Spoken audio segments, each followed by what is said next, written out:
Bonsoir, très heureuse de vous retrouver pour une nouvelle édition du 19h, au cours de laquelle nous saluerons la performance d'Arnaud Alessandria. Il termine 13e de l'épreuve du combiné des JO. Jamais un skieur monégasque n'avait obtenu un si bon classement aux Jeux Olympiques d'hiver. Nous l'entendrons dans ce journal. Le prince Albert II, qui a assisté à la course d'Arnaud Alessandria, sera également notre invité. Il a accordé un long entretien à l'équipe de Monaco Info qui suit ces Jeux Olympiques d'hiver à Pékin, Émilie Rousseau et Alexandra Marangoni. Monaco, terre de sport, c'est aujourd'hui également qu'a été présentée l'édition 2022 de l'une des compétitions sportives qui fait briller la principauté à l'international, le tournoi du Rolex Monte Carlo Masters qui se déroulera du 9 au 17 avril. Son directeur Željko Franulović sera avec nous pour en parler.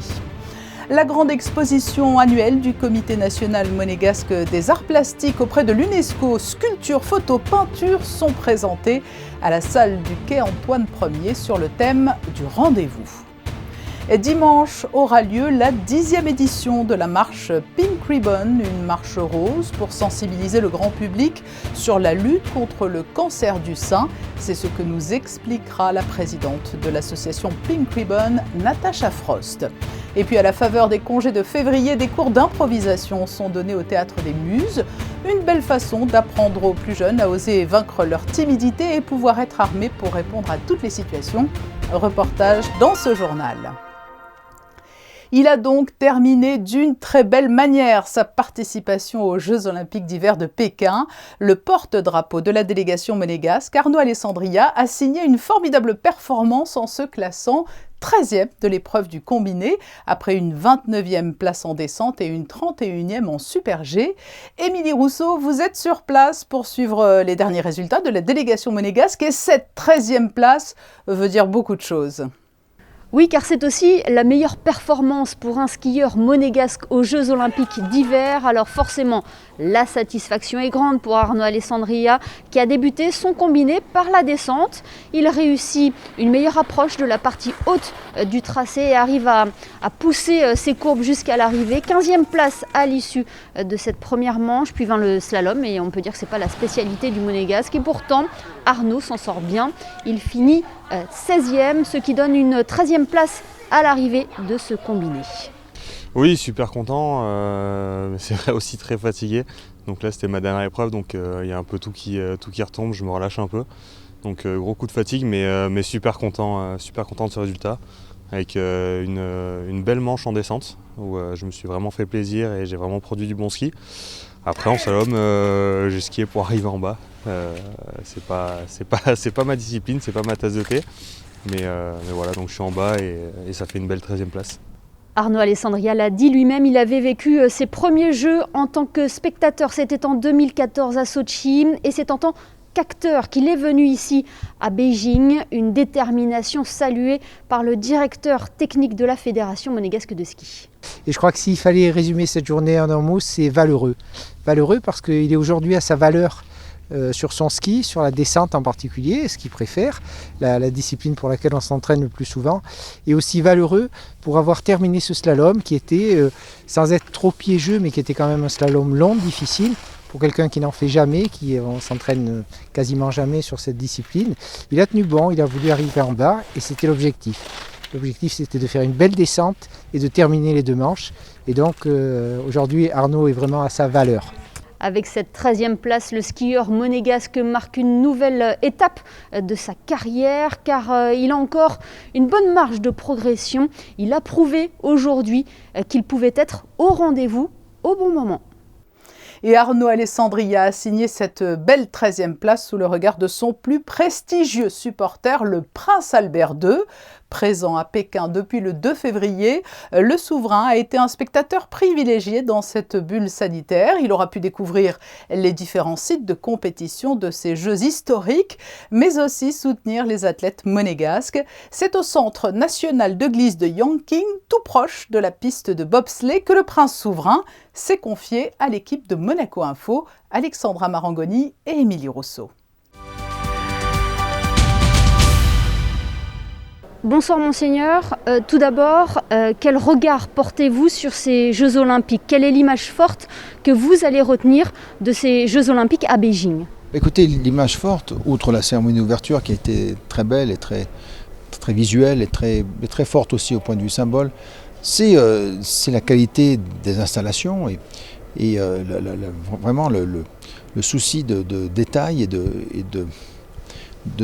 vraiment d'une conception dans tous les sites que j'ai pu voir, un gros effort de fait d'abord dans la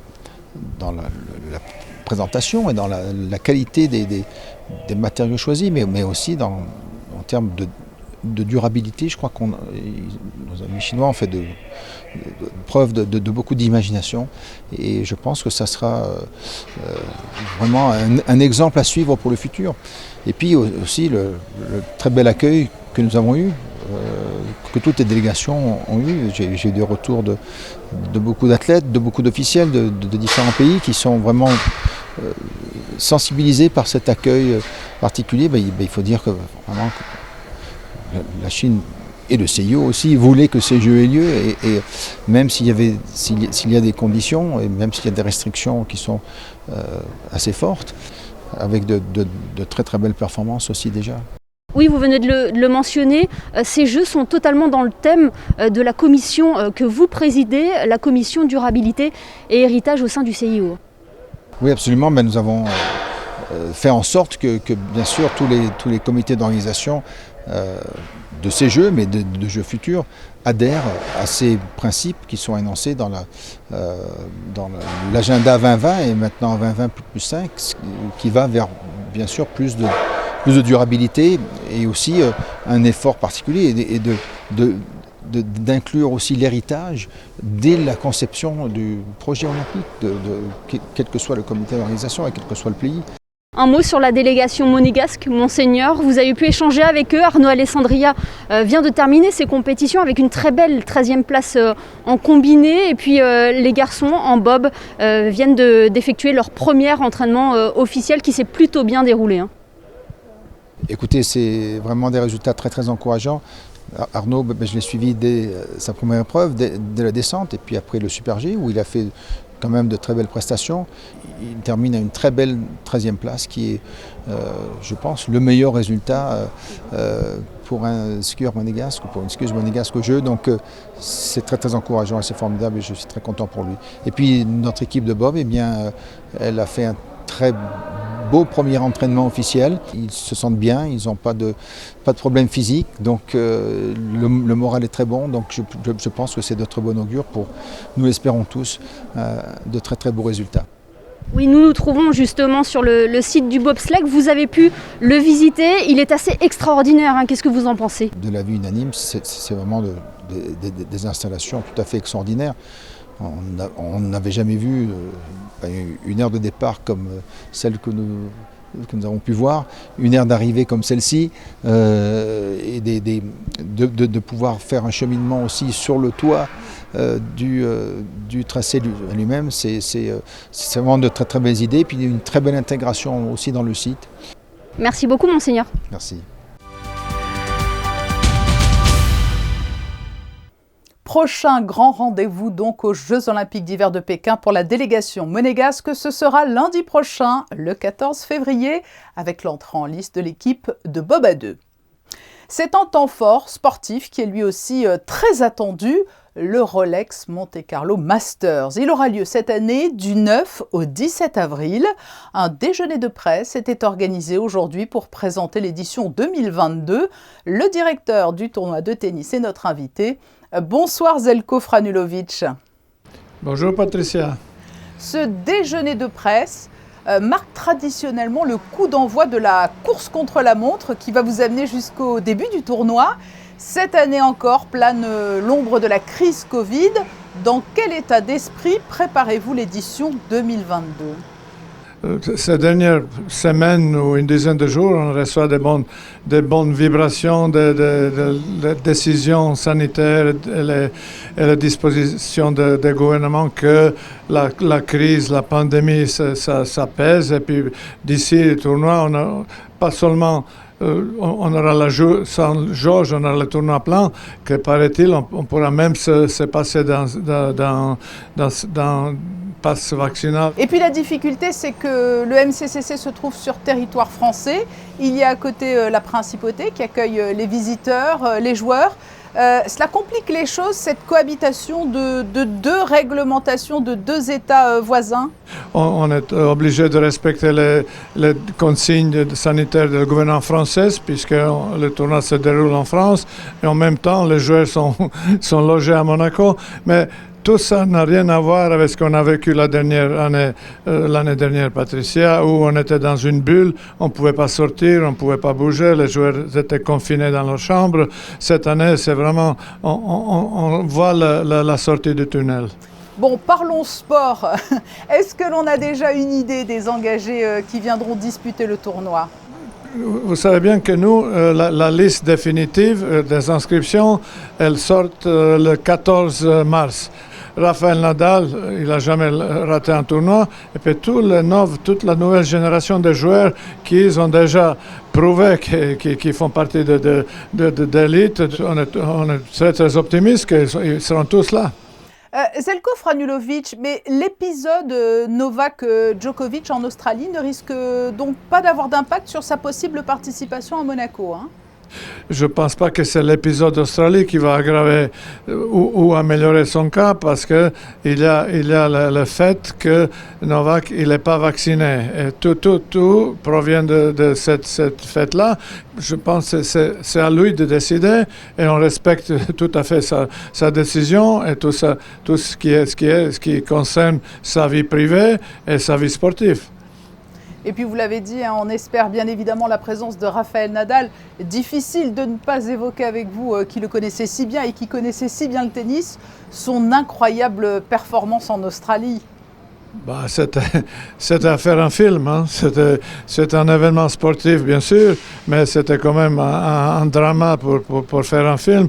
Quelqu'un qui n'a pas joué depuis 6 mois, qui arrive en Australie juste pour voir s'il peut être compétitif. Et puis, il passe tous ces tours difficiles. Il est mené de 7-0 en finale. Et puis, contre un Medvedev qui est au sommet de sa forme, et ça devient un match incroyable.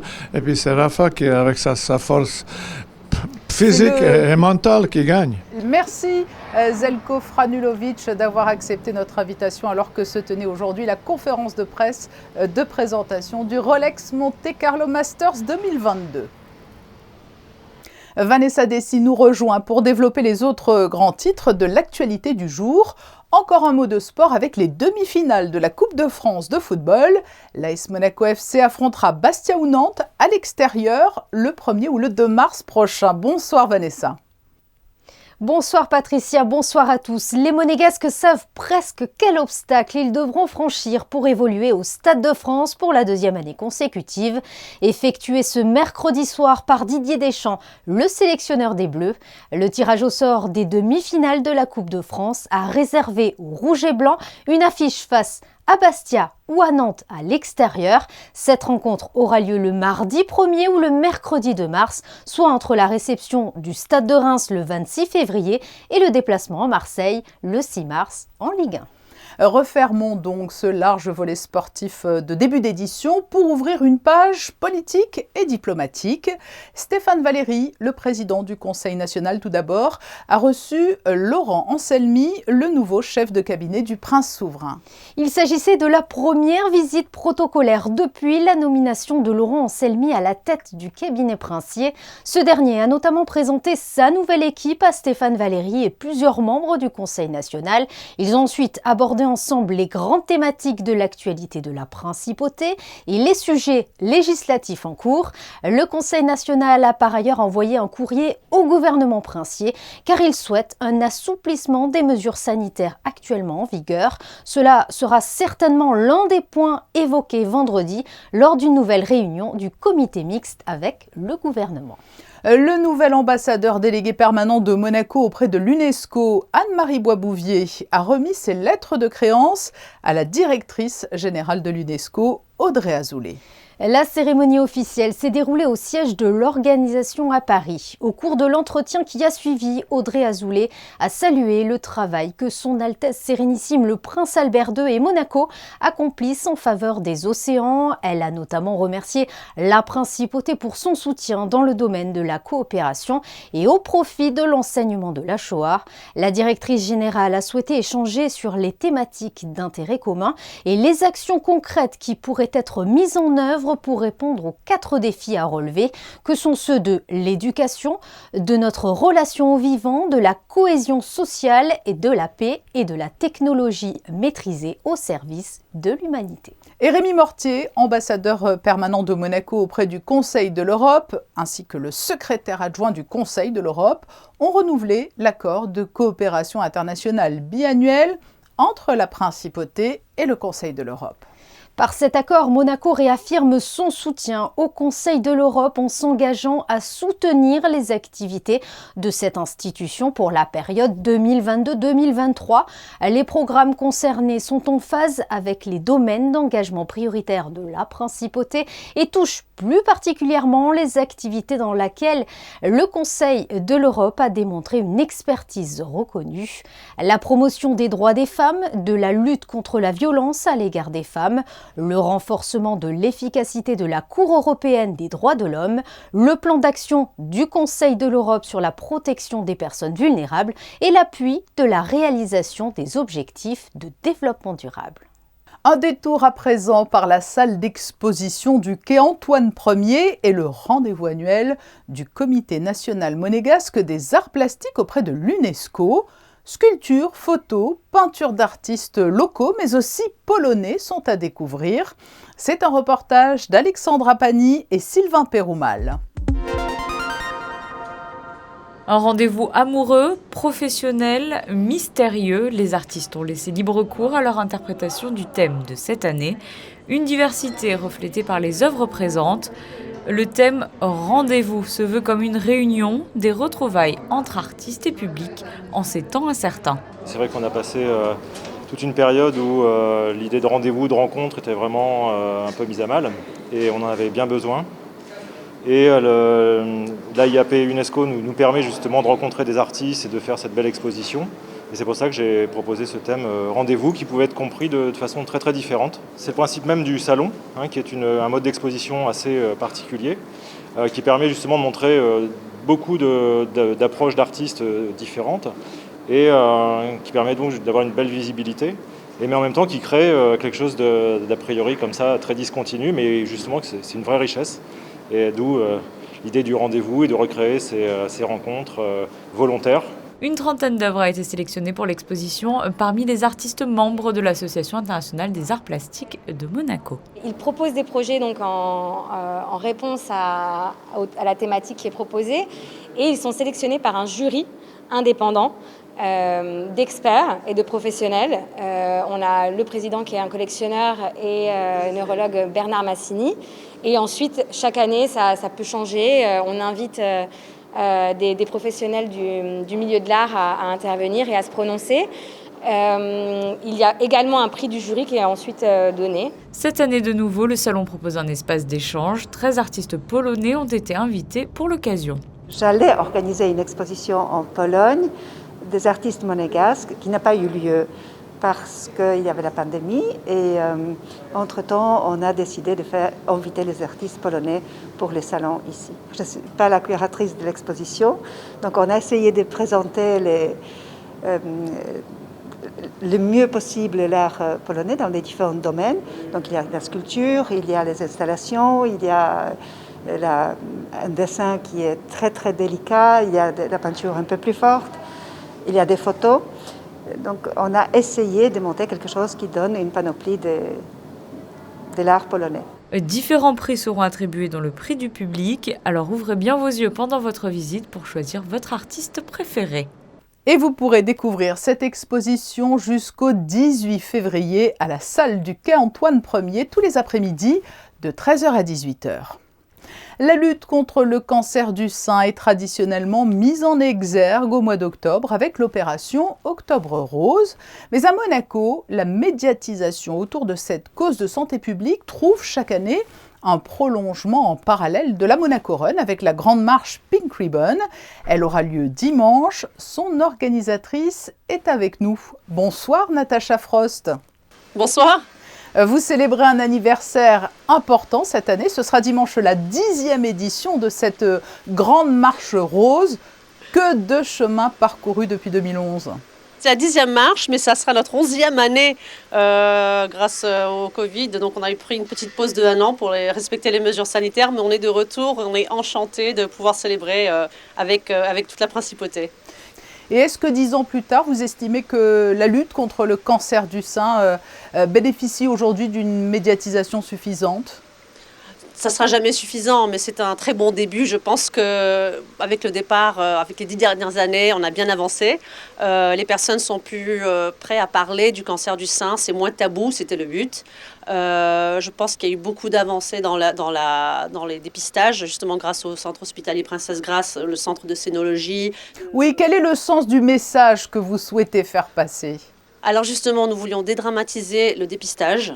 Enlever cette peur des gens d'aller se faire dépister, de commencer à comprendre que c'était plus un atout qui peut sauver des vies plutôt qu'un examen qui peut faire peur. Voilà. Parce qu'aujourd'hui, ce qui est crucial dans la lutte contre le cancer, c'est de détecter à temps le cancer du sein pour pouvoir le traiter, c'est ça ? Absolument, le dépistage précoce sauve des vies tout simplement, c'est ce qu'on essaye de dire haut et fort. Le message commence à être entendu, les personnes se font dépister de plus en plus.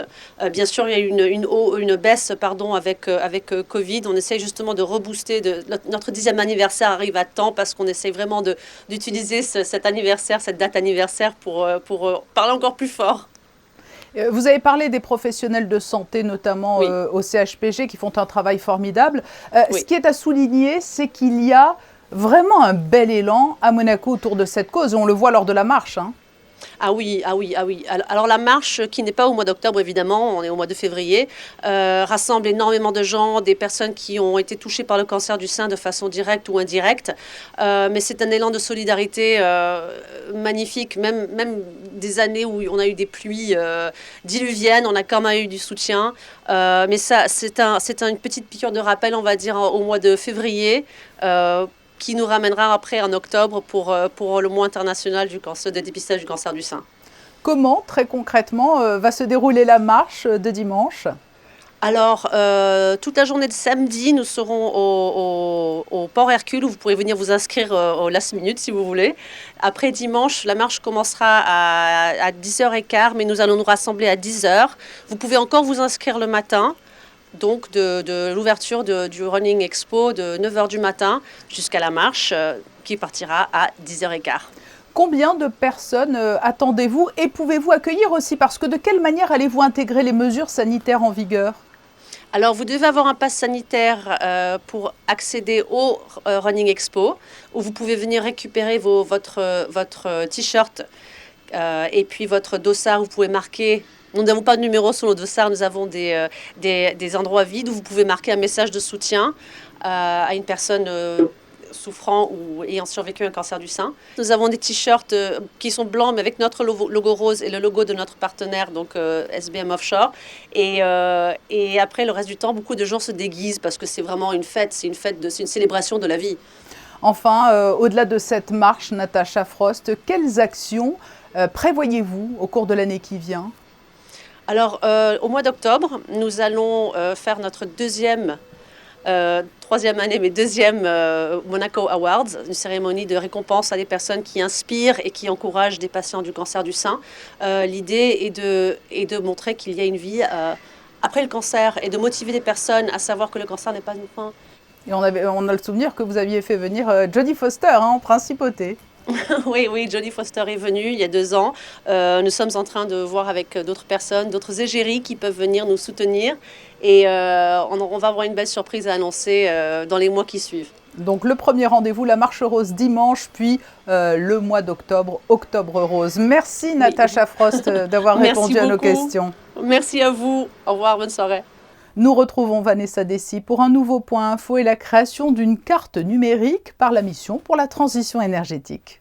L'objectif affiché est d'inciter à donner une deuxième vie aux biens de consommation. En effet, l'outil répertorie les commerçants et artisans basés en principauté et disposant d'une expertise en réparation ou en reconditionnement. Cette carte des réparateurs est disponible sur le site internet de la mission pour la transition énergétique. Elle évoluera avec le temps et sera actualisée régulièrement en fonction des nouvelles enseignes qui viendront compléter ou enrichir la communauté des commerçants réparateurs. Le ministre des Relations extérieures et de la coopération Isabelle Béraud-Amadei et l'ambassadeur de France à Monaco, Laurent Stefanini, ont procédé au renouvellement de l'initiative en faveur de la jeunesse du pourtour méditerranéen. Ce troisième appel à projet Soutenir la jeunesse en Méditerranée a pour objectif de voir des ONG des rives sud et nord de la Méditerranée se créer autour de thèmes tels que la formation, la mobilité, l'insertion des jeunes ou encore l'économie sociale et solidaire. En 2 éditions, près de 280 associations ont candidaté pour 41 lauréats qui ont pu débuter la mise en œuvre de leurs projets au bénéfice de leur communauté. Parmi les thématiques retenues, la promotion de la culture comme outil d'engagement, le développement de formations professionnelles innovantes ou encore l'implication des jeunes dans l'entrepreneuriat social et solidaire. Et donner une voix à la jeunesse, l'inciter à prendre la parole et s'imposer, cela passe de plus en plus par le théâtre et plus particulièrement par le domaine de l'improvisation. Et bien pendant les vacances scolaires, le Théâtre des Muses propose justement des stages d'1 semaine, l'occasion de monter sur scène tout en s'amusant. Dorine Jarnias, Olivier Bonello et Alexandre Gougassian y ont assisté.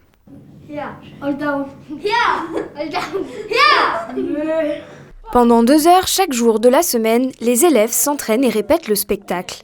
Mais pas de pression, le but est surtout de prendre du plaisir. Et on s'amuse beaucoup en fait, c'est très ludique et je pense de toute manière que s'il n'y a pas de plaisir, c'est plus compliqué d'apprendre. Puis là, ils sont quand même en vacances. Moi, je sens le goût des vacances, même si je bosse, donc j'ai aussi envie de prendre plaisir. Puis je m'amuse beaucoup à découvrir un peu toutes les personnalités et comment faire en sorte que ça se mélange, ils ne se connaissent pas tous forcément et ils auront partagé à la fin de la semaine une aventure humaine très riche. Des stages qui plaisent beaucoup aux enfants qui pour la plupart reviennent régulièrement. J'ai déjà fait au moins 3 spectacles et j'ai adoré et du coup je reviens toutes les vacances. Ce que j'aime, c'est qu'on peut faire des rôles qu'en fait on ne peut pas toujours faire dans la vie. Moi je dirais que d'abord c'est s'amuser et après travailler. Un atelier qui permet aux enfants de s'exprimer en plus de découvrir la scène et auquel le Théâtre des Muses tient particulièrement. En fait, les stages ont lieu depuis maintenant plusieurs années et en fait, à chaque vacances scolaires, on en donne systématiquement. Ça marche vraiment très très bien. Ça plaît beaucoup, autant aux enfants qu'aux parents qui viennent assister donc au spectacle. Ça leur permet de peut-être rencontrer à nouveau leurs enfants et de découvrir qu'ils sont capables de faire des choses sur scène qu'ils seraient peut-être pas capables de faire dans la vie en temps normal. Une manière ludique pour les enfants de se dévoiler car sur scène, ils peuvent devenir la personne qu'ils ont envie d'être. Un détour par les cartes météo du jour s'impose avant de refermer ce journal. Comment la fin de semaine s'annonce-t-elle, Vanessa ? Eh bien Patricia, le temps sera couvert, mais le soleil arrivera parfois à s'imposer. Une légère brise soufflera sur le pays, les températures resteront de saison, elles oscilleront de 8 à 12 degrés. Le soleil se lèvera à 7h33 et se couchera à 17h55 et nous fêterons les Héloïse.